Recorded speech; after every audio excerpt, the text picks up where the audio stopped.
तो जी पैसे छोटी गाड़ी के हैं और बड़ी गाड़ी के मज़े लेना चाहते हैं तो आप बिल्कुल ठीक वीडियो में आए हैं, बिकॉज़ ये होंडा सिविक 11 मॉडल में हमारे पास सेल होने के लिए आ चुकी है।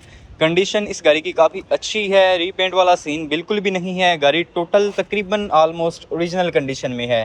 कंडीशन आप देख लीजिए, फिर भी बॉडी वाइज यहाँ से थोड़ी सी जगह कम है, इसलिए आपको रियर साइड से नहीं दिखा सकता। रूम आपको चेक करवाते हैं, गाड़ी का इंजन भी आपको दिखाया जाएगा। और डिमांड के बारे में बात करें तो सिर्फ 25 लाख रुपया इस गाड़ी की आस्किंग की जा रही है। सनरूफ वाली गाड़ी है जी, फुल शशके हैं इस गाड़ी के।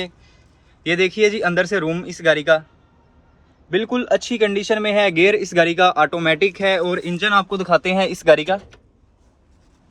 25 लाख में आपको ये गाड़ी मिल जाएगी और प्राइस नेगोशिएबल है, हल्की फुल्की आपको इसमें से भी कमी पेशी करवा दी जाएगी। ये देखिए इस गाड़ी का 1.8 litre inline 4 cylinder petrol engine, condition अच्छी है इंजन की और ड्राइव बैटरी है जी इस गाड़ी में। मॉडल आपको अगेन बताता चलूँ तो 2011 मॉडल में ये गाड़ी यहाँ पर खड़ी है।